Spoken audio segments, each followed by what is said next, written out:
Can't appear to be weak in front of Princess Alexandria.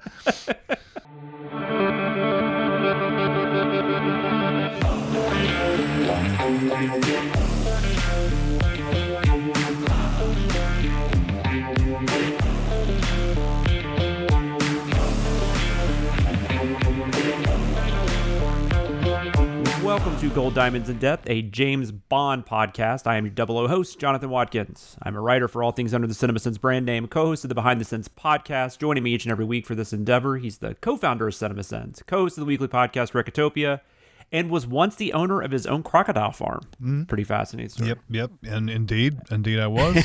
And one of my good friends, Mr. Chris Atkinson. Yes, we were going to talk about crocodile farms a decent amount today. Quite a bit. But this movie is sadly not called The Crocodile Farm. It is called Live and Let Die. And this is our first Roger Moore, even though apparently we could have had a lot of Roger Moore before this, but this is our first Roger Moore. And yeah, let's just dig into it. Our first segment is something we like to call Eon Flux. This is a journey. I'm gonna make a movie! We have to go back, Kate. Wow, how did you know all that stuff? I did my research. I don't understand any of this. What the fuck is going on? We are going to scour through the history of Eon Productions, give you all the highs and lows that went into the makings of these films. This film, of course, as I just said, is Live and Let Die, which we mentioned this last week. I feel like this movie is known more for its theme song than, and maybe it's known as the first Roger Moore, but I feel like it's known more for its theme song. I think more people know the theme song than they know what happens in this movie. Could be. Well, and what happens in this movie is insane. Yeah, exactly. Like, I don't know why more people don't remember this movie as the one where Yaphet Kotto turns into a balloon and blows up. Like, that would be... That's the memory that sticks with me. Exactly. Yeah. And if you haven't seen the movie for some reason, I'm not kidding. Like, that is something that happens in this movie. And apparently he was none too happy about that death too, because it's so comic book, whatever. It's not dignified. I can only imagine. Yeah. Well, and based on what I read in interviews and stuff, I mean, this is definitely one. They were trying to fit this around Roger Moore's personality. Roger Moore was nervous that he was just going to be either come off as imitating Connery, or he was just going to be doing like The Saint again, because The Saint was a popular TV show. That's what he was most known for, I would say, at least in television at this time. So he was really concerned about that. So which Mankiewicz wrote this? It's Tom Mankiewicz. Tom Mankiewicz, yeah. It was just lower in my notes. Tom Mankiewicz was trying to... when he was writing it and he knew they had more, he was trying to base it a little more around his personality. So you definitely have some comic relief and stuff like this. More so, although we did just come off a film that had an elephant pulling a slot machine, but I get what he's saying. Roger Moore's Bond is a lot more of a jokester, I guess. Yeah. Like he just kind of got that aspect to him, and he can pull off the one-liners way more than Sean Connery can. Yeah, he really can. He really can. And I don't think they completely nail it in this, but I do think this kind of starts what eventually, when we get to like a couple films later and Roger Moore's really comfortable in the role, I think this does eventually turn into something interesting, in my opinion. But you know, we'll get to that later. So yeah, this is the first Roger Moore film. This is the 8th film in the official franchise. It was released on June 27th, 1973 in the United States.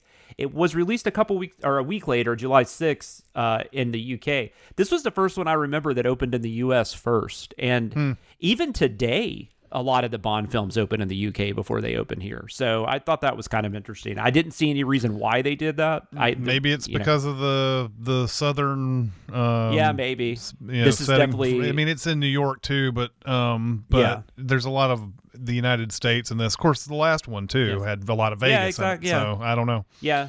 I kind of forgot we had like 2 in a row where they're mostly in the States. I can't remember where they are, Man with the Golden Gun, off the top of my head. It's been a while since I've watched that one.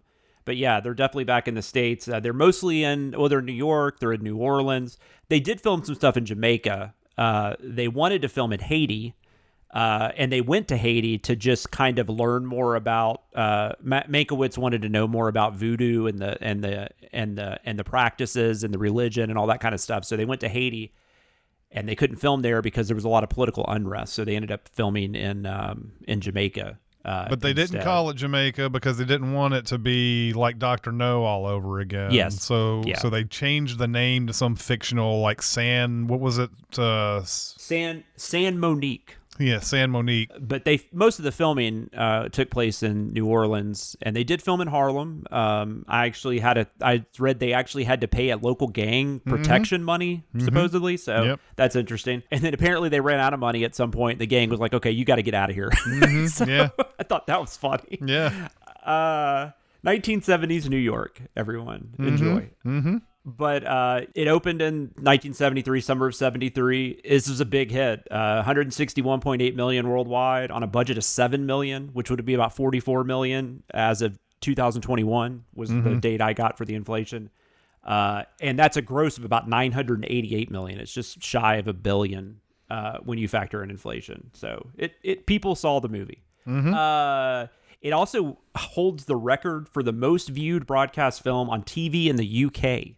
On January 20th of 1980, it aired, and it attracted 23.5 million viewers. I would assume, though, they, too, probably only had 3 or 4 channels at this time as well. Like For us. sure.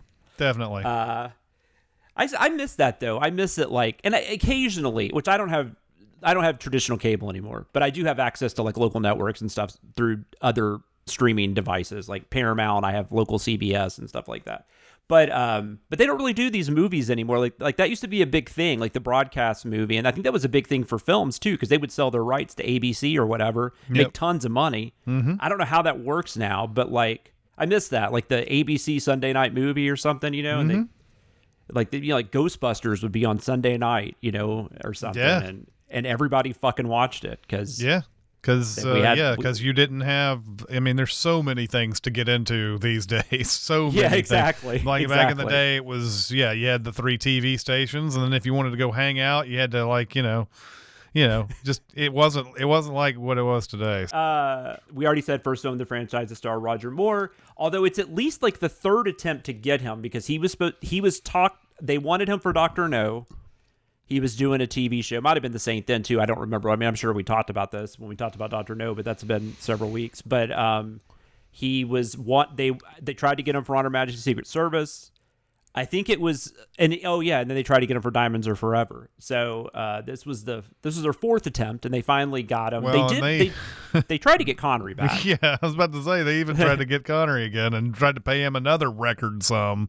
I think he immediately just said no. I think he was, I'm done. Yeah. So, and that's probably fine. Like if he didn't want to be in it, Roger Moore seems really game to do it. So I think Roger Moore does help this movie quite a bit when it works. He's actually kind of, I guess we can talk about that in the review. Moore's grown on me as I've gotten older. I don't know that I liked him as much when I was younger. I think I kind of preferred Connery, and then also like Dalton was kind of who I grew up with since, or at least theatrically. That's kind of what I remember the most. But like Moore is, Roger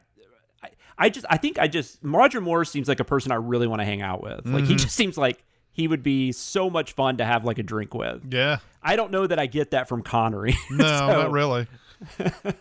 Although I'm sure Connery was fine in real life. But anyways, Guy Hamilton's back. He directed Diamonds Are Forever. He also directed Goldfinger, but he directed Diamonds Are Forever. He will be directing the next one. So we've got 3 in a row from Hamilton, which at first I thought was a record, but then I found out John Glenn directed every Bond film in the 80s. So wow. So he did 5 in a row. And then you have somebody else step in and do Spy Who Loved Me and Moonraker, Lewis Gilbert, I think. But we'll talk about that later. So he's back in the director's chair. We already mentioned Connery was approached to return. He turned them down immediately. There were some other people, though. I got my notes all over the place. I screwed this up. I know that the behind the scenes was talking about like Burt Reynolds and stuff like that. So the studio really wanted them to cast an American. They really wanted them to, and I think that's why this keeps coming up for the last film and this one, because Burt Reynolds was approached again, because he was approached about Diamonds Are Forever as well, and in both cases said, "I'm telling you, an American should not play Bond." I saw Steve McQueen and Paul Newman mentioned. I couldn't find if that was. They never tested or anything. I think they were just thought about. And I don't even know if they would have to test at that point in their careers. Actors who were tested, John Glover, he'll pop up in For Your Eyes Only, actually, as a different character.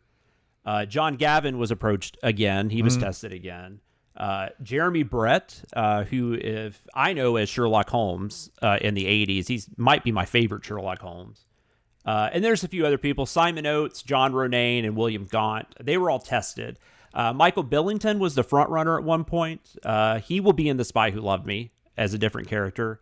And supposedly Broccoli talked to Anthony Hopkins, but he turned it down pretty quickly. He didn't even want to mess with it, from what I read. I already talked about Moore was concerned that, this would just be like The Saint or whatever. So Mankiewicz really tried to work this around Moore. Some of the other things going on in this, this was made right in the middle of the blaxploitation era, which is why it kind of is paying homage to that, or it's trying to be a blaxploitation movie that fits into this era. You think it is because trying to be a blaxploitation? I don't know if it's trying. I don't know if it's trying to be, but it's definitely. I think that. I mean, the characters for the most part are black in the book too, and they actually at one point I even read Mankiewicz wanted Solitaire. Solitaire is white in the book, but he wanted to cast Diana Ross. Yeah. And then the Broccoli and Saltzman were like, no, we'll get somebody else, and they ended up getting Jane Seymour, who's all of 21 when she's filming this. Yeah, she looks like a baby. I used to think this about the movie after I watched it the first time. It was like, oh, it's definitely trying to go for that blaxploitation, whatever. I don't know if it necessarily does, but it is definitely made in the time that these movies were becoming popular, and they definitely got Yaphet Kotto based on he was doing Across 110th Street at the which time. Which is a great movie. Yeah, and Shaft was coming out around this time. Cotton Comes to Harlem. Yeah, there was a lot of there was a lot of this going on, and so like that they definitely if you want to call it an exploit of some sort, they were riding the wave of the popularity of those movies. So yeah, I think that's the better way to put it. And and I mean, I think they were trying to insert Bond into that kind of scenario, because they also I'll talk about this. I'll talk about the book, but like drugs are not what's going on in the book, so they changed it to the heroin smuggling, because that was a really common trope. Even though these movies had only really started like in 70 or 71, but a lot of them had to do with like drug smuggling and stuff like that. So they used a lot of the tropes from those movies. But I agree, this doesn't if you watched like Cotton Comes to Harlem and then watch this, it's two completely different films, Yeah. So I do agree with what you're saying, but I think that was in the back of their mind, whether or not they were really trying to do it. Sure. Yeah. So other actors in this, we've already mentioned Yaphet Kotto, who I love, by the way. We sadly lost him 2021.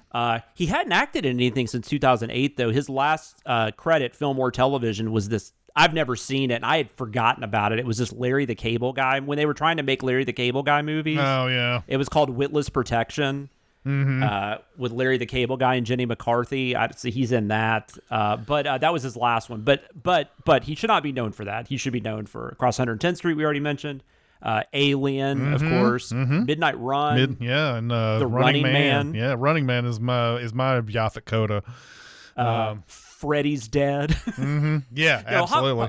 I think he had a lot of going on in TV too, but the main thing, Homicide: Life on the Street, which is a really great television series. He was in that for I think he was on it the whole time. And then we mentioned Jane Seymour. She was 21 when they filmed this. I actually did not look if this was her first thing, but she plays. I'm sorry, Yaphet Kotto. By the way, his character is he's playing Dr. Kananga, who's like this political a person, and then he's also playing the Mr. Big. Yeah, they are one and the same character, and we can talk about that some more when we get in the review. Especially because he basically dons prosthetics that I'm assuming would take like hours to apply. So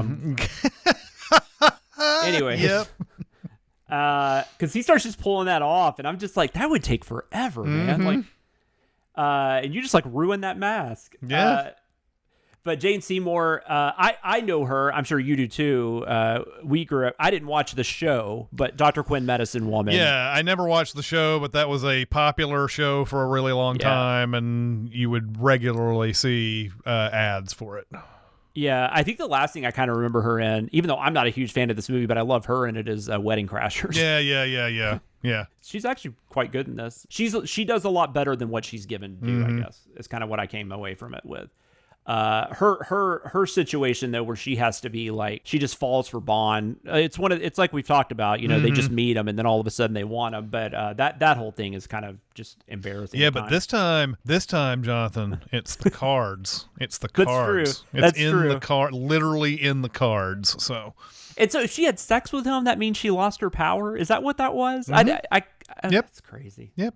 Religions, man. There's always anti-sex. These religions are terrible. That's true. We've got Julius W. Harris, who plays maybe one of the worst named characters ever in a movie. It's T.H. Johnson. Yeah. Oh, yeah. God. I don't know. I don't know. I don't know where that came from. No. I guess he's kind of the odd job. He's got like his thing is he's got like a hook. Mm-hmm. And he can crush a gun with it. That was apparently a stipulation that he had. Apparently, he said something to the effect of, "I don't want like seeing people with guns. We see that all the time. Can I have something else? Can I do something like have one of the?"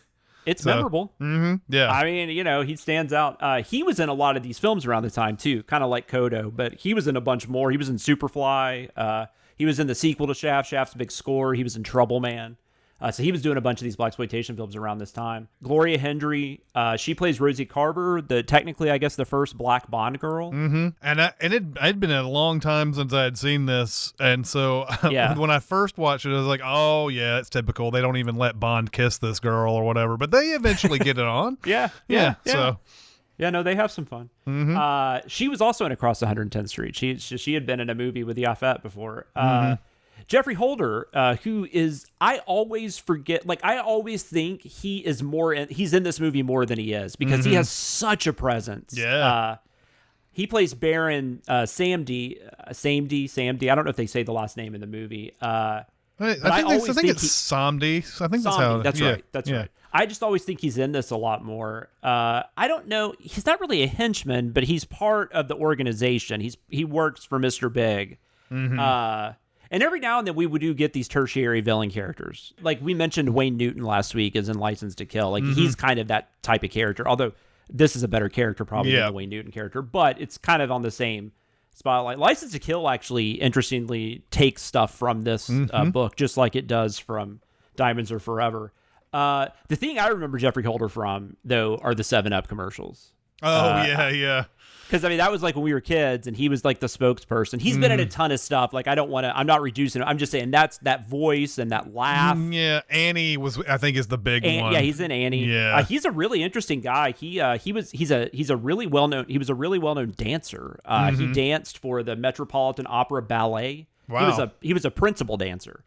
He did that up until like the late 50s. That's when he started doing films. But up until then, that's what he had been doing. So he's a trained actor. Like he's done a lot of stuff. And then, like I said, he was, a lot of us from the 80s know him as the 70s and 80s know him as the pitch man for 7-Up.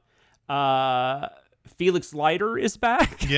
Yeah. Played by a new actor, David Hedison. David Hedison does return though, but not until License to Kill. Yeah. Which is fascinating. And he's just as uninteresting in this movie as he is in all the other ones. Not that against Hedison. Hedison's perfectly fine. That role is just crap. It's the worst. That character is crap. They actually do more with him in the books, which is I hate that they didn't do that in the movies because he actually gets like recurring like storylines and stuff in some of the books. But the movies, it's just like, oh, he's in America. Let's have him talk to Leiter. Yeah. Last and certainly least, although this is not the actor's fault, but I will mention Clifton James as Sheriff J.W. Pepper. And once again, Mr. Went and Mr. Kidd cannot come back for another movie, but we're going to get J.W. Pepper in The Man with the Golden Gun as well. Yes. I don't understand this character. I don't want to get too much of the review, but I really don't understand this character. I used to think it was the Smokey and the Bandit thing, but Smokey and the Bandit doesn't come out for 4 years, so that's not it. No, that's not. I don't know. And he did play. He's in a more memorable role. He's in Cool Hand Luke. He's one of the prison guards, or he might even be like the main one. I can't remember, but he also plays a very similar character to this, but it's a lot funnier. in Silver Streak from 1976 with Gene Yep. Wilder and Richard Pryor. This become the Clifton James special, right? Like he was was doing this all the time, like Superman 2 and all that. He's just, that's true. I forgot about Superman 2. Yeah. But it's just we'll talk about it in the review. But anyways, he's in it. You know, he's giving it his all. Yep. It's kind of like they took like that cop in Diamonds Are Forever that was in Vegas. It's like somebody must have liked that character. Yeah. And they're like, we should do this again. Oh, we'll get Clifton James from Cool Hand Luke. And there's even a character they say, like there's an actor even from Diamonds Are Forever that may even show up in this. And I think it's like the trivia. I think the trivia in the IMDb said it might even be the same character. I don't think it's Pepper. It's not Pepper. It's somebody else. But I think you're right. I think the main like sheriff guy in that must have been how they got Pepper in this. And yeah, he's a Southern caricature. You know, that's just basically what it is.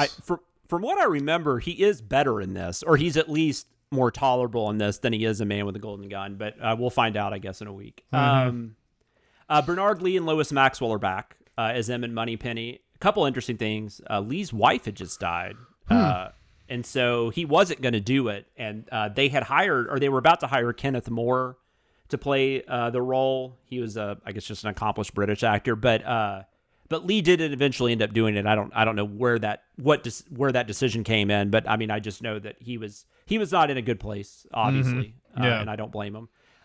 Lois Maxwell, I don't know if you read about this or saw about this, but we talked about last week. She was trying to get a pay increase for Diamonds Are Forever, and they were just going to write her out of the script. So she decided to come in and do that scene. They didn't. I don't know if whatever they paid her whatever they were going to. I don't think they really gave her the increase.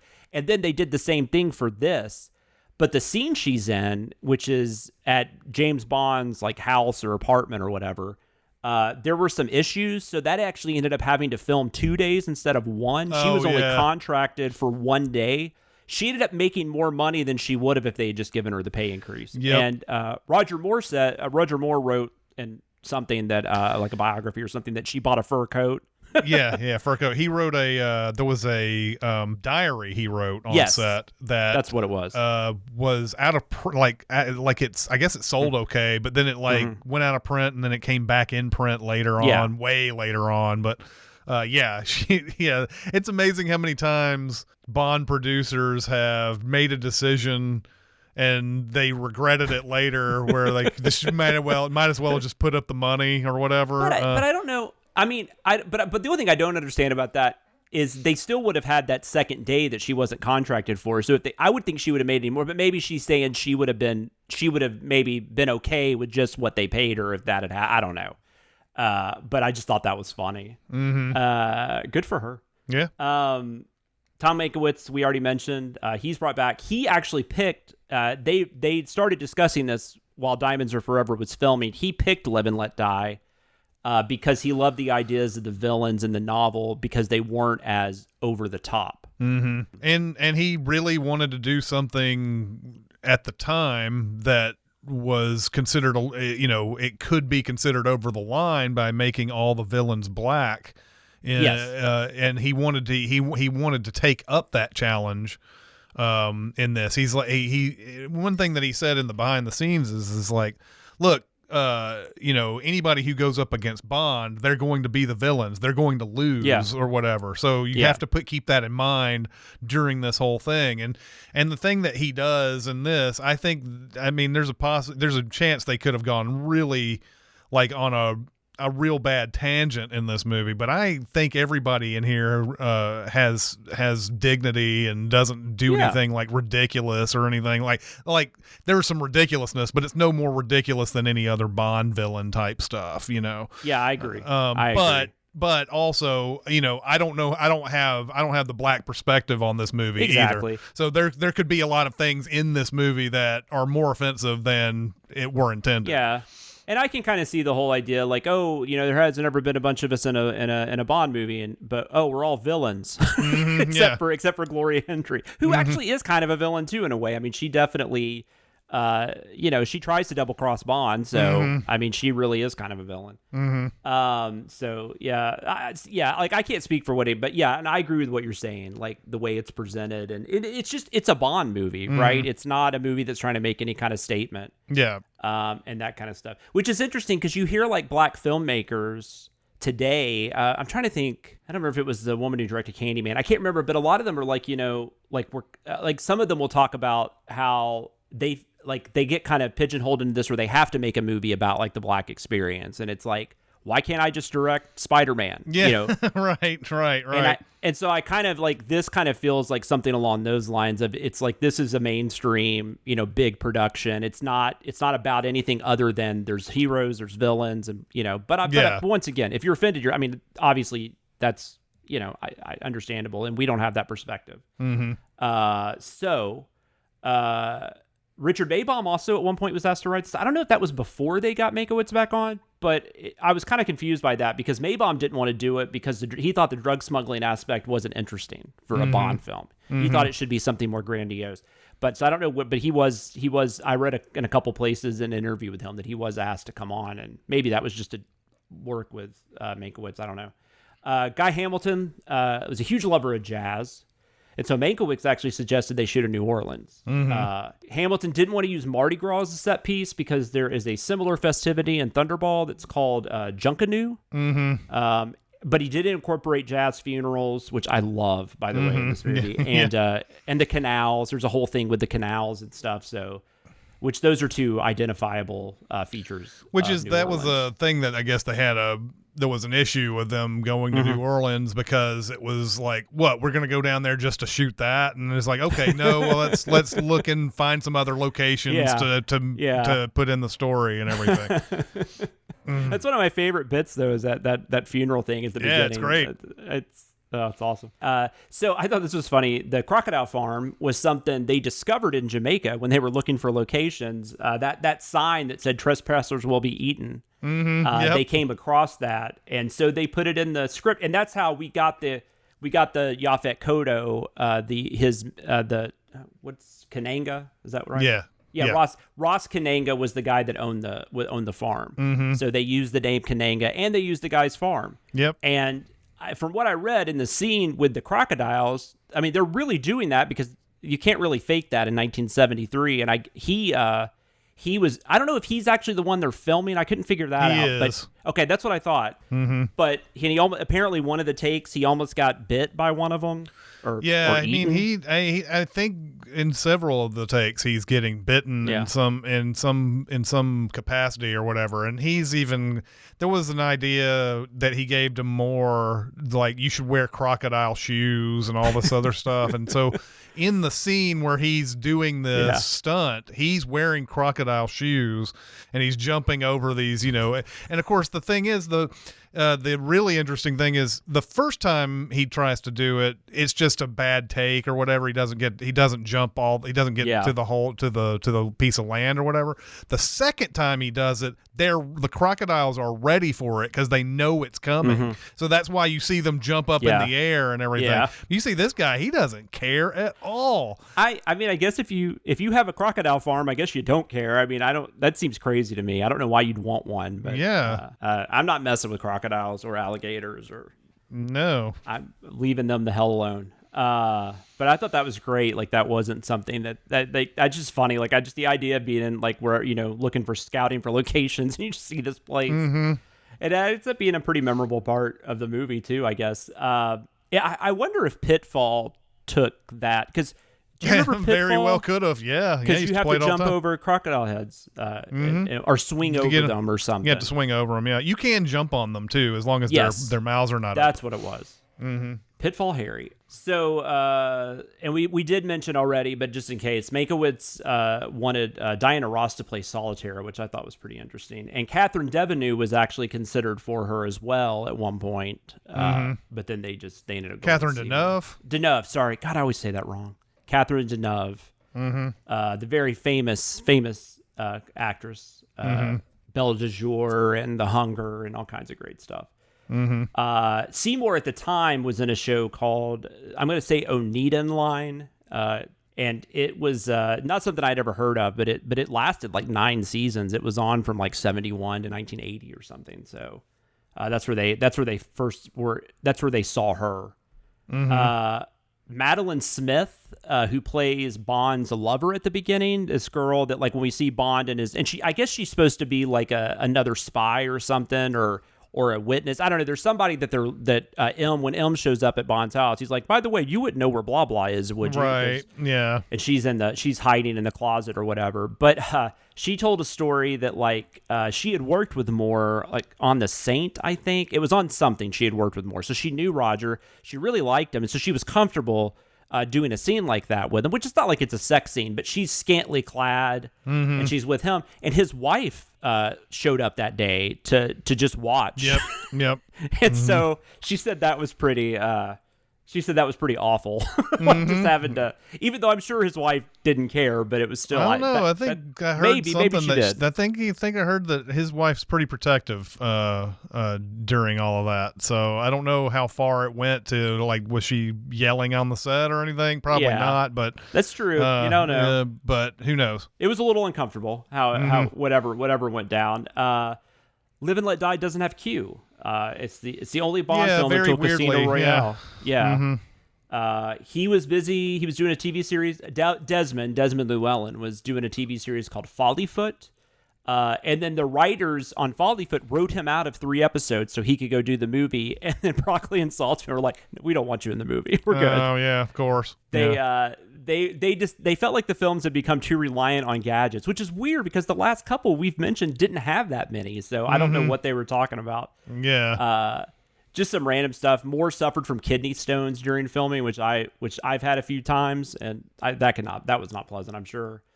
We already mentioned the I think that's still funny though. For the shooting in Harlem, they had to pay a protection fee. Yep.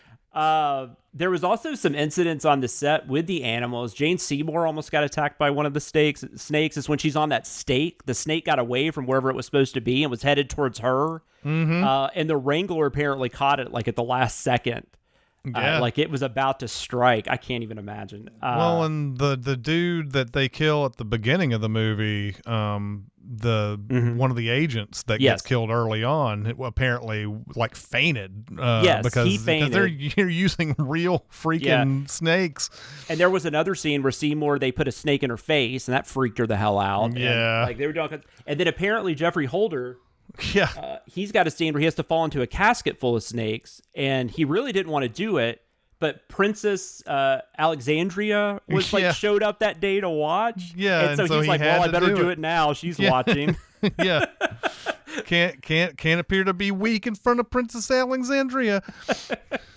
I'm not gonna lie, I didn't even know who Princess Alexandria was. I had to look that up. I felt stupid, but I just don't know a ton about, other than, like, the Queen, and obviously I knew Princess Di and stuff like that. But I just, maybe she stayed out of the tabloids, so we didn't hear much about her.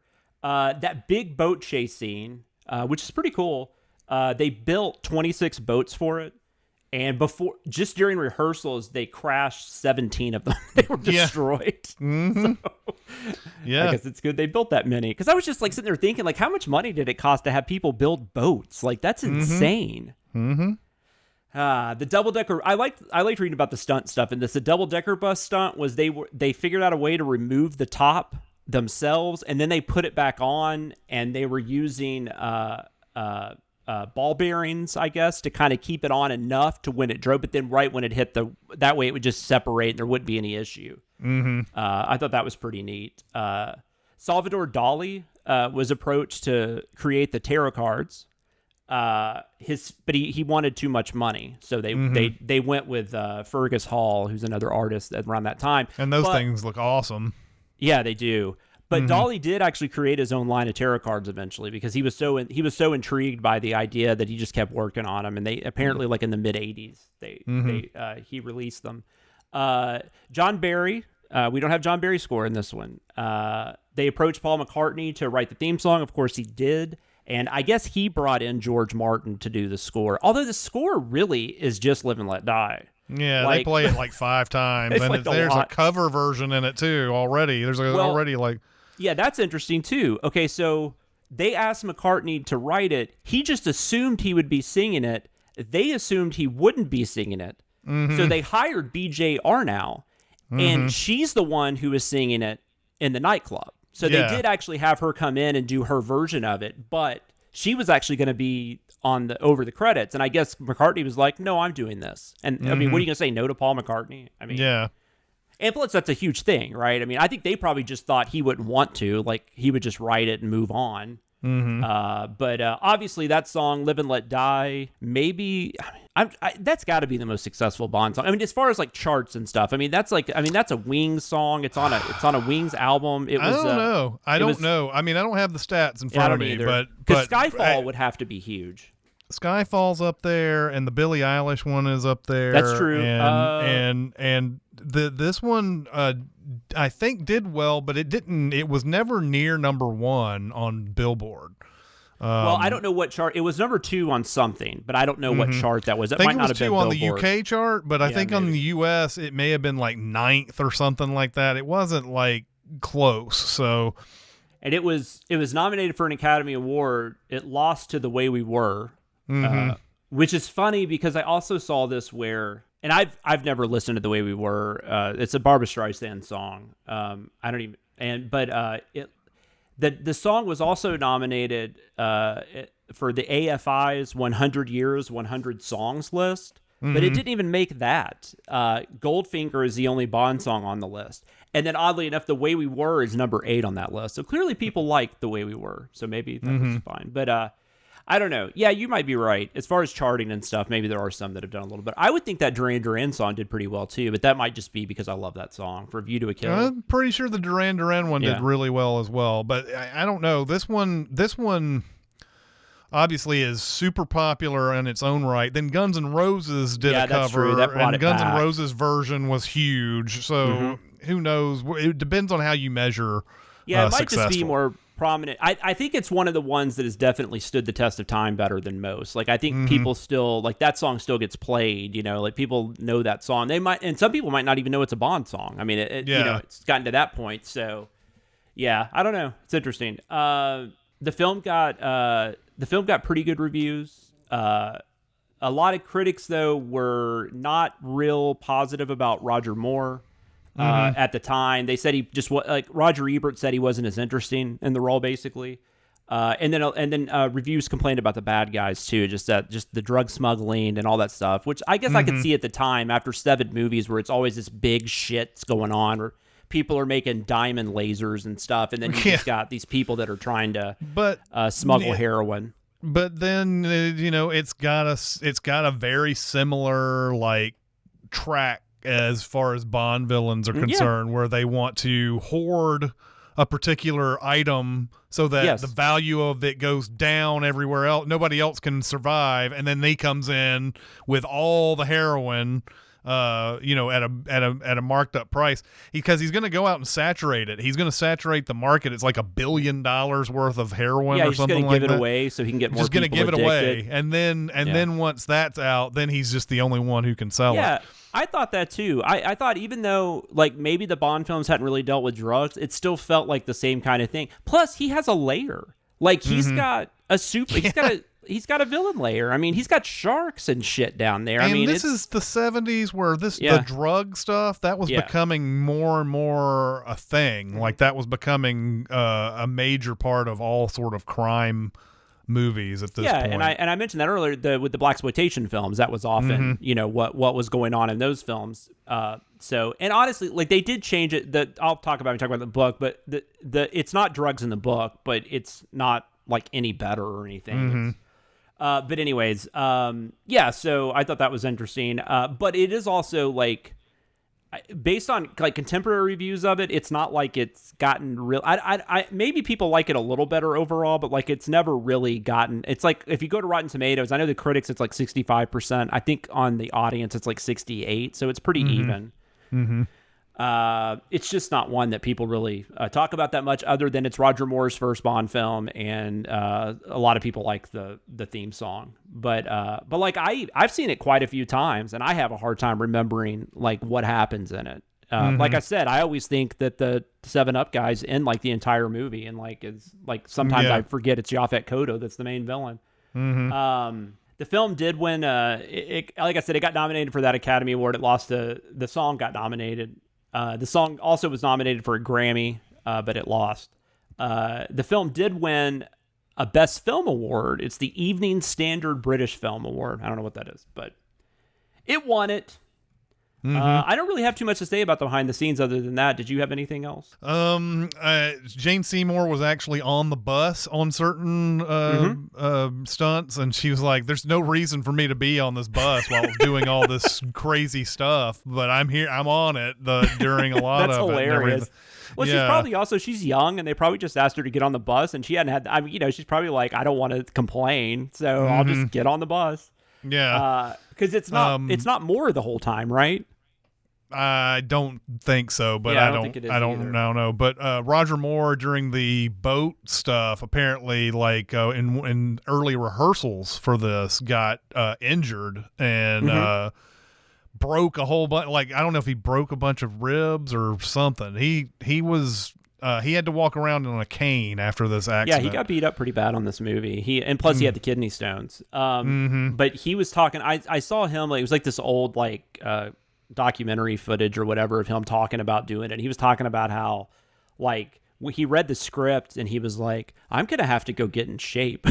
He was just, and he apparently he had a pool, so he swam all the time, and then he did like these really crazy exercise routines and stuff. He said he was just talking about how strenuous all that is. Like, he's like, obviously it's fake stuff, but we're actually, I'm having to do things, like I'm having to run and put myself in these crazy positions, and he's like, it's exhausting. I'm sure it is. And Roger Moore starts this at the age of 45, and he's already older than Sean Connery was when he ended Bond. So, which is crazy because he looks like he's maybe in his 30s. I mean, I guess I'm not shocked, but he doesn't and I think I probably just assumed that since it's early, but I did know that they were trying to get him as early as Dr. No. So clearly he's got to be at least, either a little older or a little younger than Connery. And also, this movie had to cut out its interracial scenes for certain countries. I think Japan was one of them. I don't remember what the other one was. There were a few, though. But there were a few countries that would not allow the interracial stuff, which is, But I believe that's all that I can think of for now. There may be more that crops up when we talk about the movie. All right, so let's get into what we actually thought about it, and that is a segment we like to call a review to a kill. I've got you in my sights. Get the fuck out of my sight before I demolish you. What we've got here is failure to communicate. There's no need to shout. I'm not shouting. Why don't you stop your whining and get on with it? I've heard this shit before. We are going to give you our thoughts on the film we are discussing, and this week we are discussing Live and Let Die. Live and Let Die. It's really hard not to do that every time I say it. What'd you think of Live and Let Die, Chris? So I really, really enjoy this movie for the first, I don't know, maybe half of it. That's literally what I wrote. It's my first note. Yeah, I'm in the same boat. But once it gets to, and I've already talked about this in previous Bonds, but once it gets to, New Orleans and the speedboat chase and the throwing him in the crocodile farm and all that, that's where it starts to go down for me. The speedboat chase is interminable to me. It takes forever.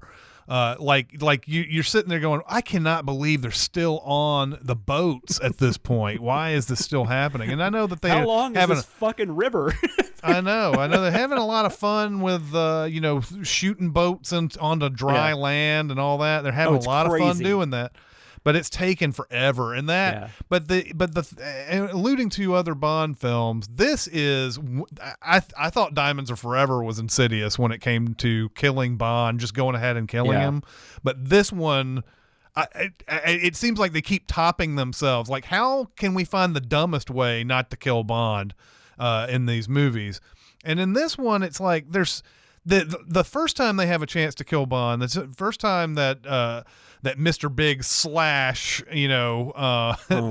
Kananga could kill him is take him outside. We've already put him in a secret room that nobody knows, that we're completely protected in this filet steak place, the steak restaurant. Like we're safe in all of Harlem apparently because everybody is in on it. Like every single person that Bond interacts with is, but the first time they have a chance to kill him, like take him outside into this alley or whatever, and then it takes forever for them to walk through this alley, and then finally he throws a fire escape ladder at the two guys and somebody comes out of nowhere to help him out and like shoot the two guys or not shoot them, but just be there ready to. So there's that. But then after so many times he keeps showing up and being alive and everything, feeding him to the crocodiles, man, that. Like, you don't have to put him on an island. You can just throw him in the water if you want. Exactly. I don't understand why they didn't throw him in the water. I don't either. Like, they're not there to see, to me, if you're wanting to make a show of it, then all your bad guys should be sitting there watching it while it's happening. Yeah, they leave. But they just leave. So what's the point then? Just throw him into the water, man. It doesn't make any sense. So a lot of that stuff going on, and then you were talking about the prosthetics that Kananga has to go through to become Mr. Big. I don't really understand why he ever has to be Mr. Big during any of this stuff. Because he just rips it off for Bond. I mean, maybe it's for the appearances of most people, and then maybe. like an inner circle of people. Everybody knows his secret, but he seems to get around really quick in this. Like Mr. Big seems to be in one place, and then Bond will go down to another place, and there's Kananga, and then it's like man, these guys are just like everywhere Bond is. Yeah. So anyway, but so yeah, the first half is highly enjoyable, and then once it gets into the New Orleans stuff and like I said, the speedboat, the crocodile thing, the crocodile thing has its moments, but like just the idea of ridiculous. Putting him there, the whole thing with Pepper, all this stuff, like that stuff starts really getting tiresome after a while. The one-liners in this are funnier because Moore can deliver them better, but they're also the filthiest ones that they have come up with at this point. Yeah. They are definitely enjoying the fact that they're in the 70s now and not having to worry about the censors, because when he says something about like when Rosie says something to the effect of I'm not good enough to do this or whatever, and Moore says something like, well, we'll lick you into shape or something like that. Yeah, I had to rewind that and like read the subtitle again. I'm like, that is not what he said. That's what he said. Yeah, oh yeah, he says it all right. Because whip you would make sense, kind of, because that's an expression, but no, he says lick. Yeah, exactly. And there's another one that I didn't even remember, but I was like, damn, they are like really going for it on these. But this isn't filthy, but when Kananga blows up, I just love that when Jane Seymour asks what happened to him, he says he always did have an inflated opinion of himself. Oh yeah. So yeah, and by the end of it, like, and by the end of it, Kato is talking about like, oh, here's what I'm doing with how I'm going to distribute my heroin and all this. And like, all right, you are a typical Bond villain, but man, just can you be different and shoot the guy for once? There's so many times. Why do you have to tell Bond this stuff? And why did he have to show that he was Kananga? I mean, I kind of get it, but then after that, he should really just go ahead and shoot him, because he even like lets him leave. He gets taken to the crocodile thing, but he does that thing where he wants to see if Jane Seymour, if Solitaire still has her powers. Mm-hmm. And because he keeps doing that weird, it's like, did you touch her, man? Yeah, I think we get the point of Solitaire there, because at first it seems like maybe she does have some sort of card reading power that he appreciates or whatever, but we also know that he's never going to accept any kind of reading where there's a negative connotation. So it's kind of an interesting dynamic there. Like, the movie doesn't really want to get into whether or not she does or doesn't have powers, but we all know that as soon as she has anything that's negative, she's going to be gone anyway. So, it's one of those type of things. But, and Jane Seymour, the thing is that, they don't give her much to do. She's another kind of damsel in distress kind of. They started doing this more and more weirdly, I thought, like after Pussy Galore and like it seems like they kept on doing this more as the main Bond girl would always have to be like the one who gets saved and the one who's Bond absolutely. is carrying around with him the whole time and all that. It's weird. Like, you would think after Pussy Galore you'd get more Pussy Galore, not like, and that's the soundbite for you at the beginning of this. More Pussy Galore. I know, I'm with you. Every time I watch it, this is probably like the 6th or 7th time I've seen it. This is I mentioned this last week, I think, but I don't remember if it's actually in the show proper, but this is my wife's favorite. Not her, I don't know if this is her favorite Bond movie, but Roger Moore is her favorite Bond. She does really like this movie. She really likes Spy Who Loved Me though too. I don't know which she prefers. I think she really likes For Your Eyes Only also. So we've watched this one together a few times, so I know I've seen it like a number of times. I probably hadn't seen it in a few years, but every time I watch it, though, I'm always like the first 30 or 40 minutes, I'm like, this could be like the best Bond movie. Like, it has that potential, because like, you don't know that much about Yaphet yet. I guess you don't really know. I mean, I don't know. I really want to know if audiences didn't realize that was him in prosthetics for Mr. Big, because it looks bad. Like, it is not good makeup. It looks ridiculous. And so that always kind of throws me off, but you don't really know about him. He's kind of secretive. You don't really know what his intentions are. So that's interesting. Roger Moore, I think, gets into this pretty quickly. Like, I think he's kind of got the role nailed down, right from the start. I think, and I, like you said, he delivers the one-liners better. And I think just little things like, and he even like interacts with these like stupid scenes so well, like the stuff with Pepper. Like, Moore is still really good in those scenes. Yeah, it's insane. What's going on.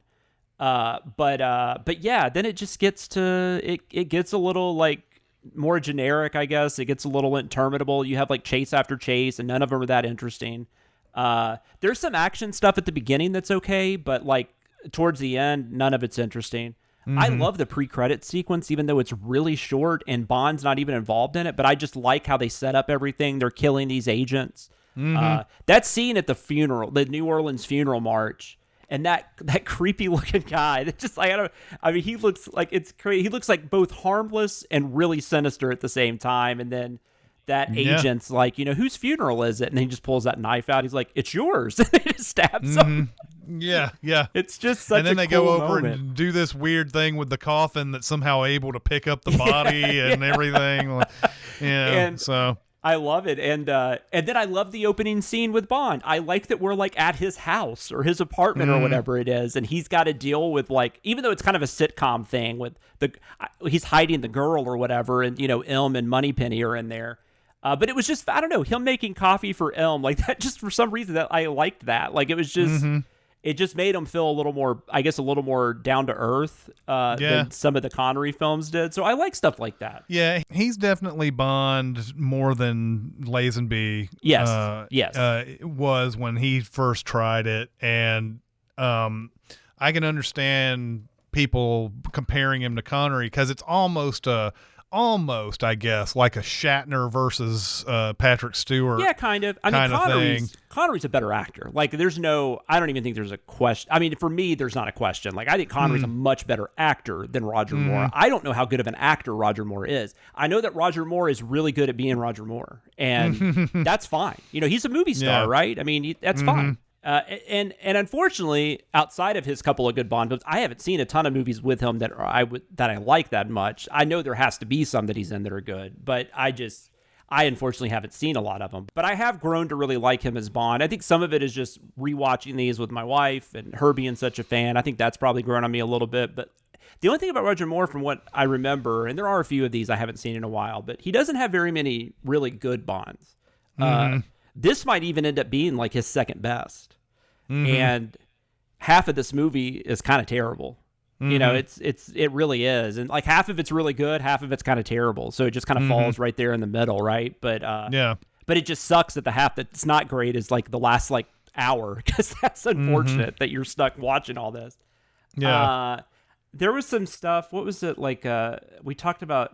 I don't even know what to say about J.W. Pepper. He's just terrible. But I already mentioned this. But I love that I love that the villain still has that layer. It's like, if you're trying to make this more like down to earth, like, why does he have this fucking layer? Like, I mean, that's like that might be the most insane layer we've seen. Even. Well, and especially since this guy has so much power, like there's no real reason to have this transport system that he's come up with for all the heroin. Like, there's just he obviously can get everywhere he wants to be at a moment's notice, and a private jet and all this other stuff. But I don't know. I guess you got to do something over the top if you're a Bond villain. Yeah. Well, and that's another thing. You're talking about how they set them on that island with the crocodiles. Well, like they could just throw them in the water with sharks, but they put them on this platform and they cut them. So they're they're bleeding into the water, or maybe they just cut Bond.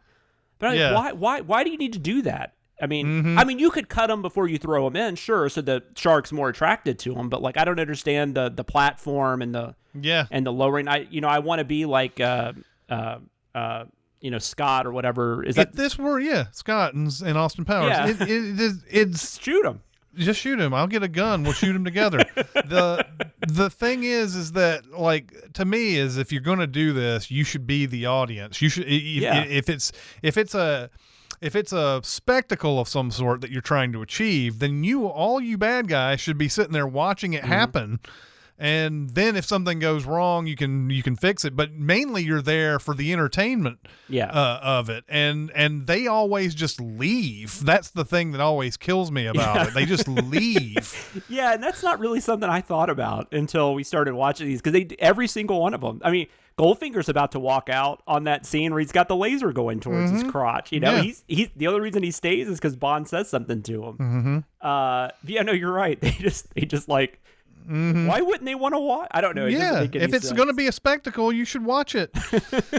If it's about killing him, then just kill him. And then there's that whole scene too, like that scene, and this might be around where I start kind of losing interest, but that scene where he's testing solitaire, and I guess she actually gets it wrong, but for whatever reason, he still lets Bond go. So I guess he was never going to hurt Bond at that point. But then he even like, I don't know why he doesn't automatically kill solitaire right then. What's the point of? Because she ends up on the stake, and then she ends up with the sharks, and then of course we also get the after Mr. Big has been killed, we get that scene that not in all the Bond films have done this, but some of them have, where they think everything's fine, and then one of them shows up. They definitely did this in Diamonds Are Forever, and they kind of did a variation on that here with Teehee coming into the train, and I do love that bit though where he shuts the bed on Jane Seymour. I've always thought that was funny. Yeah, it's great. And that's the thing. There's stuff like there is actually funny moments in this movie. Like, I think this one does a much better job with comedy than any of the other ones have up to this point. I think this gets better, although we're going to have to get through one film where it's probably worse, but it does get better. I think they finally kind of find what a Roger Moore Bond film should be. And they get about halfway there here. They just can't quite close it, I guess. And I don't know why that is, but you're right. I think they're making the movie that they really want to make here. There's no doubt about it. They want to have an hour-long speedboat. It's not an hour long, but it feels like it. They want to have an hour-long speedboat thing. They want to have this southern caricature cop that's in here that's supposed to be really funny and like, just thinking about it enrages me. Add a lot of enjoyment to the film and everything. So I think they're making the movie they definitely want to make here. It's just that I don't know. You lose all that intrigue of like actual spy stuff after a while, and to me, it's just hard for me to accept how many times they have a chance to kill him and then don't, and they make it a big sequence where he's like, well, Bond is going to have to get out of this crocodile river somehow. And it's like, we all know he's going to, so like and I guess jumping across the crocodiles is fun, but like, I'm just sitting there going, why are we even here is what I just keep saying every time. Why are we even in this situation? Oh, and then the other movie I thought of too while I was watching this that's not really a blaxploitation film, although it has a lot of the same tropes in it and stuff. But The French Connection, which came out a couple years before this, and especially like the New York stuff, like the car chase and stuff like that. Oh, by the way, speaking of everybody just being able to be in on this whole plan, I love that he somehow gets the exact same cab driver twice in a row. Even though he's left the state already once. Yeah. And that guy just happens to be able to pick him up. And Mr. him. Big is like, that guy, Bond is going down to New Orleans. Get in a cab and see if you that's right. if That you was get in lucky. New Orleans. That wasn't even in New York. He's a completely different state at that point. That's right. Oh my God. So yeah, I was sitting there thinking that too. I was like, well, I guess if you got everybody on your payroll, it doesn't matter. But I don't know if like they were up. kind of going for something more like French Connection-esque, and then just it didn't work, so they kind of had to. Because I just don't. I mean, I like the idea of trying things like that, but I think Bond is kind of its own thing, and I think Bond is best when it's its own thing. I don't trying to like peg him into like a Star Wars-esque type situation or a blaxploitation film or a French Connection or that just doesn't really. It usually doesn't work, and I think that's where this movie finally kind of just loses its focus at some point and just kind of starts meandering around. But I do think, I mean, this is the movie I would assume they wanted to make, but I like more, and I'm glad we got to see him do more films than just this one, in the series and stuff. But yeah, it's a slight recommend for me though, because I think there's enough there to watch it to find it interesting. I don't feel like you should skip this one, but just be prepared. That last half is shaky. Yep. Did you have anything else to talk about? I wrote some weird stuff down though. I did write. There's like this weird scene. I'm trying to remember. I wrote the guy that just carries Bond away like he's luggage. Like they knock Bond out. I think this might be after the solitaire thing where they're trying to test her. And they knock Bond out, and the guy just picks him up and just carries him out. It's the weirdest thing. It's like, why wouldn't you have knocked him out later, like where he was already in a car or something? Yeah. But just picks him up like he's just like, people aren't going to be able to see that, unfortunately. But yeah, I don't know how to describe it other than I wrote guy carries Bond away like he's luggage. Yeah, and then we mentioned Kananga. What is it he feeds them? They're underwater. He gives them like he puts a pressurized hose. What does he do? Yeah, it's some sort of pressurized thing. Yeah. I can't. I don't know. I want to know. I didn't really read much about who came up with this. I mean, it's kind of it's similar. Well, I'm trying to think. Is that what? No, that's not what happens in the book. Okay, I didn't think it was. No, he's on a boat that explodes in the book. So yeah, so this is just something they came up with for the movie, and I'm fascinated by that. And like you said, Kodo wasn't super happy about it. Yeah, I don't blame him. Don't think so. Yeah. This that is not to be the most ridiculous way a Bond villain has gone, at least so far. It's one of the most ridiculous I've seen. Yeah. It's like it reminded me. They do that same thing in Big Trouble in Little China, which I just rewatched recently. But it works in Big Trouble in Little China. Yeah, because it's that kind of movie. Yeah, doesn't work at all here. God, John Carpenter Bond film would have been interesting. That's the other thing about Bond that I hate is that like a lot of these directors that have a very specific style cannot ever do a Bond film because Broccoli is so like just holds on like they're just not allowed to do things like Tarantino. Maybe Tarantino would be allowed to, but I don't know. It's the same thing with Marvel, right? Like that's true. Nobody you can get the best directors ever for those movies, but they're still doing Marvel's thing at that point. Yeah, like that's why. I mean, I'd love to see Steven Spielberg direct like a Spider-Man movie or something, but there's no reason for him to do it. He'd have no. And in some ways, I understand it too, because like it's if you have a brand and you have turned it into something, you don't want somebody coming in and like changing things to fuck things up and whatever. And I understand that, but like at the same time, you got to trust like people who are great at what they do. Exactly. To do things sometimes, and you still have the brand. It's just because you come out with one movie that may tank doesn't mean you can't come back 3 years later and kind of like revamp it.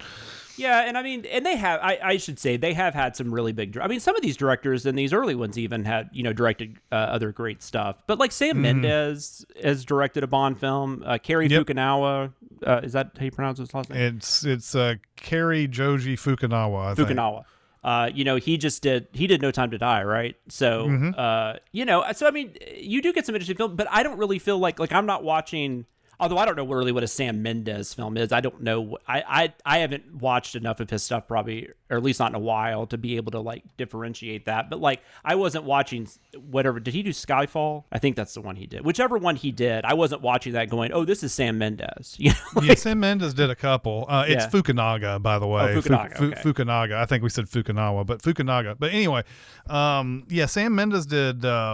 He did Skyfall and he did Spectre, yeah. Okay. And then you had Martin Campbell, who they've gotten a couple of times to do the reboot version, the reboot movie. Oh, that's right. He did Goldeneye too, didn't he? Yeah. Yeah, he did Goldeneye and Casino Royale. And Martin Campbell's kind of a fun director. I like the first Zorro movie. I don't think I've ever seen the second one. I saw the second one, but I couldn't tell you anything about it. Yeah, I don't. And it's very possible I have seen the second one, and I just don't remember. There was a lot going on around that time. There was a Count of Monte Cristo movie. There was a movie with I can't remember what her name is from American Idol. From American Beauty. It was called The Musketeer or something. Oh yeah. There's all kinds of stuff going on at that time. But anyways, that's one thing about the Bond films. I wish at some point, especially now that they have a clean slate, it would be really cool just to I don't know if Tarantino would be the person, but it would be really interesting to go get somebody that's got a real distinct style and have them make their own Bond film. I don't know, but they'll never do it. Nope. And that's fine.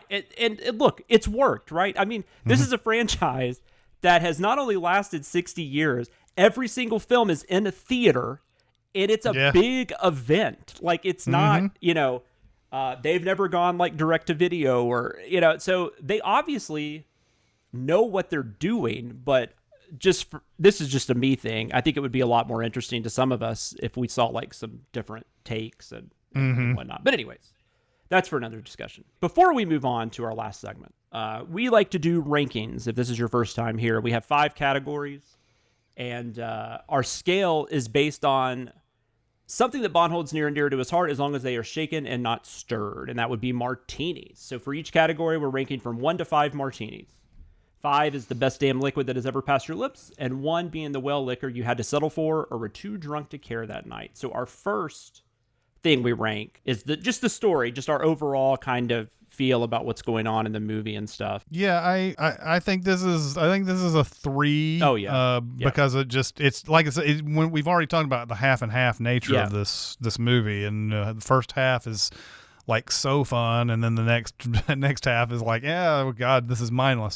So a 3. By the way, funny enough that we're doing the martinis because they among the 2 things that they tried to change about Roger Moore in this was they were trying to avoid anything Connery at all, so he orders a bourbon neat. I think. Yeah, I know. I caught that. I forgot to mention that. I'm glad you did. And the other thing about, we mentioned the Saint several times. He's not allowed to raise his eyebrow.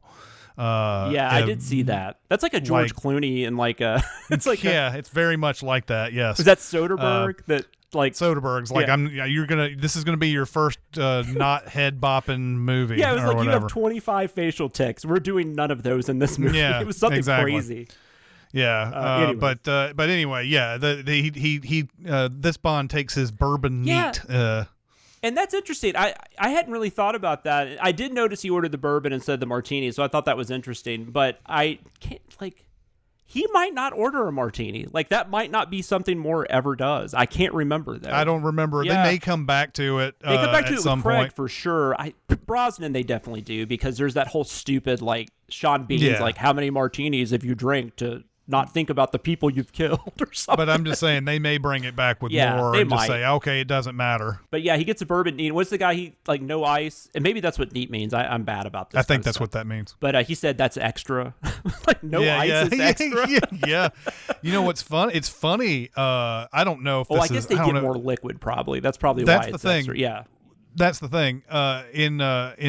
That's I think that's the main issue there. But I remember living in New York, they actually, you had to this was just for sodas, so it's not the same thing, but I went to a theater where they didn't give you ice in a drink, and I had to ask for it specifically. Interesting. Because I think the clientele would come in and expect more drink. Yeah.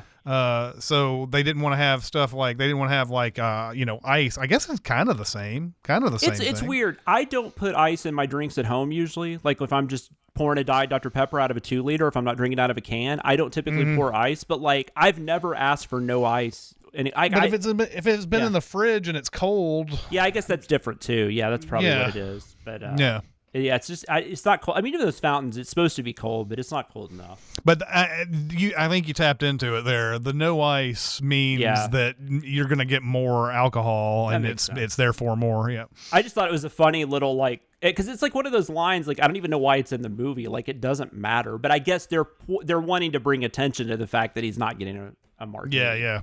Right. I'm a 3. I mean, this is like the easiest grade I've ever given one of these films. I think it couldn't be anything else.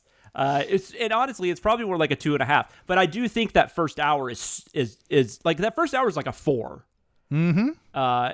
Verging on even bigger, and then it just kind of drops down to like a 2. So there you go. The performance, we both were pretty positive on this. I'm still going 3 because I do think more gets better. But I am surprised watching all these in such a quick order. I am surprised at how Bond he already is, and he hasn't even been in one of these yet. So that's pretty cool. But I'm still only going to do a 3. Yeah, I'm going to do 3.5. I think he's a little bit better than a lot of people would give him credit for. I remember growing up. It's funny. Like I think Moore has gotten more appreciated over the years. Oh yeah, definitely.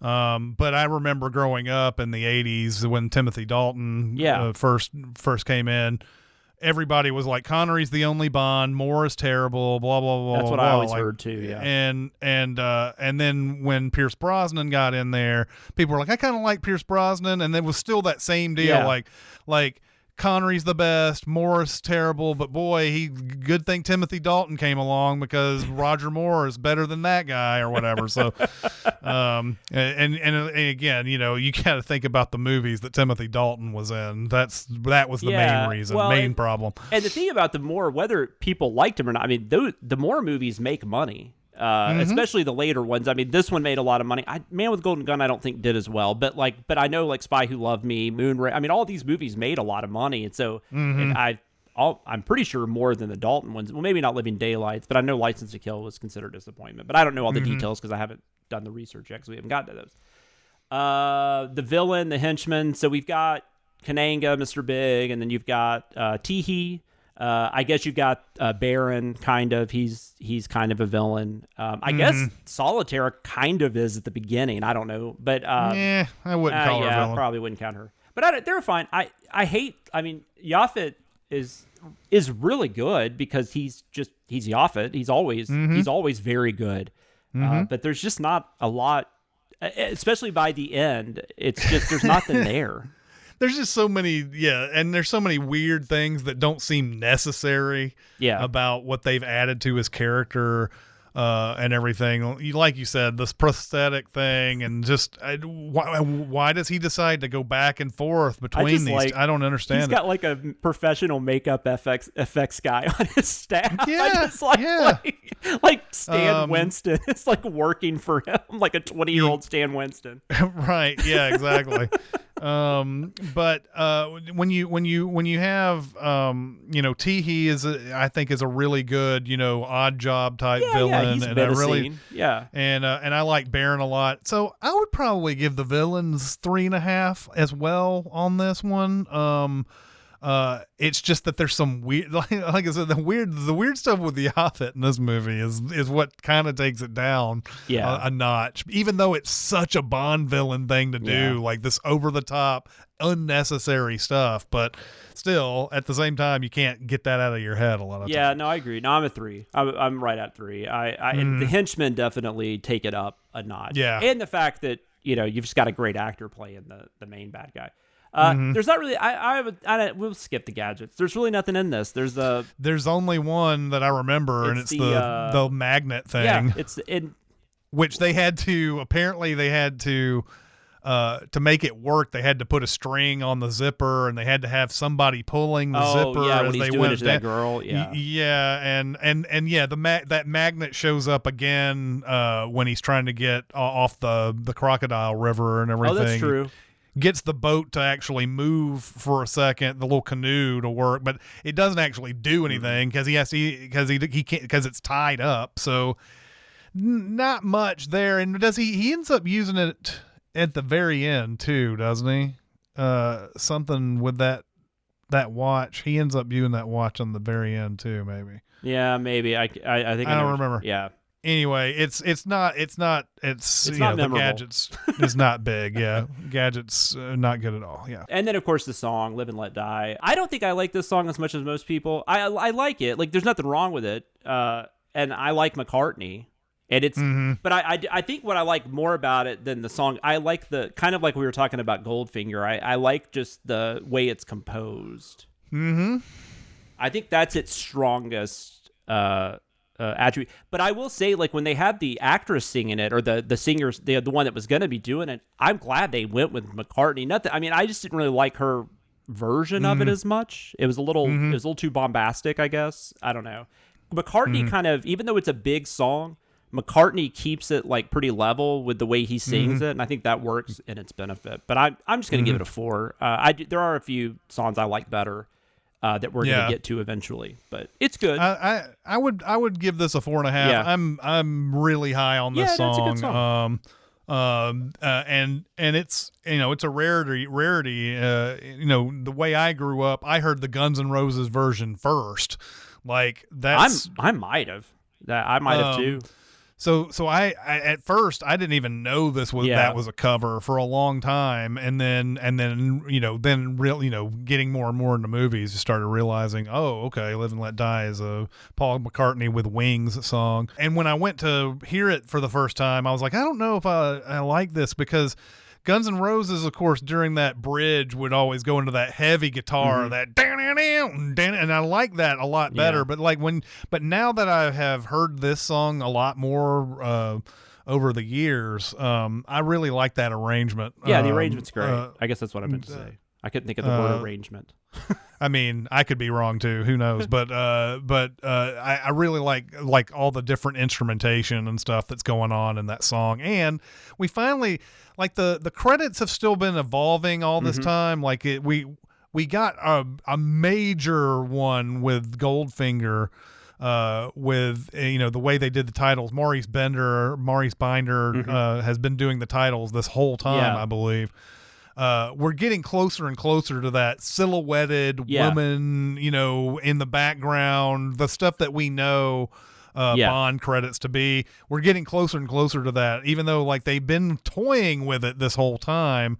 They're finally getting into a groove there, but I love how it goes along with the song and everything as well. Exactly. So. I do like the opening credits. I like the skulls and all that stuff. Yeah. I think it fits with the movie, so I dig that. I think you're right. It was a lot better than, which was the one where they just showed older Bond stuff? Was that On Her Majesty's Secret Service? On Her Majesty's Secret Service, yeah. Yeah, I liked it a lot better than that. All right, so that's our rankings. Now we will talk about the book in a segment we like to call The Spy Who Reads Me. Reading is one of my very favorite things to do. Whoa! I'm not reading that crap. Summarize it in one word. Now you want to talk about reading? Let's talk about reading. How can you read this? There's no pictures. Cinemasins might have taught you that books don't matter, but for this segment, we're willing to concede they at least kind of do. We're going to give you the nitty-gritty on what is similar to what you saw on the screen and what is different. This book is hard to get through. I will say a lot of that has to do with, as offensive or not as the movie might be, I can't imagine anyone reading this book and not being offended. Like I said, no, really? It's bad. It's like just the racial slurs are all over the place, which, I mean, I shouldn't be shocked, because Dr. No, I mentioned, was real troubling at times. So that aspect of it is not great. Mr. Big is it's not heroin. It's gold coins from the 1600s he's come across, and so he's trying to find a way to, like, he's using those to do all this stuff and, sell them. But it's kind of a similar idea that he's going to give some away, and then the price of gold is going to, do something, and then he's going to have to, I don't know. It's kind of like a Goldfinger kind of thing in a way. But it's a little different. But it's a much smaller idea. Like he does feel more like a drug dealer or something in the book. He's just trying to make some fast cash or whatever. We didn't mention in the movie, Quarrel Jr. is in the movie. This is yeah, that's right. Quarrel is the character of Dr. No who got killed in the movie Dr. No. But in the books, it's still Quarrel. So Quarrel is the one helping him in the book for Live and Let Die. But they couldn't do that in the movie because he had died, so they brought this character in. Yeah, unnecessarily. Yeah. They always have to kill all these like people who help Bond every single time. Yeah. Roy Stewart is the actor who plays him. But yeah, he there's this whole scene where it's the other character. It's what's the other girl's name? Not Solitaire, but Rose.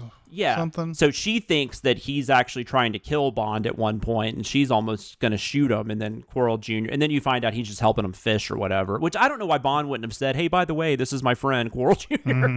Yeah. It's kind of one of those dumb scenes, And then it was like something stupid, too, about, he's like, well, you might have killed me, too, but you didn't have the safety on, which is, I don't know how much of a cliche the safety not being on or off was back then, but by now, that's ridiculous. Oh, yeah. So anyways, but so it's actually Quarrel in the book, so that's why I guess they decided to make him Quarrel's son in the movie. But you're right, they didn't need to. In the book, there's a scene where he teaches Bond how to scuba dive, and it's not very interesting. There's a lot of stuff in Florida in the book, which basically they just changed New Orleans for the movie. But the reason he's in Florida is because he's investigating a warehouse that they think Mr. Big has something to do with. And there's a warehouse bit in License to Kill that's really, really similar to what they do in this.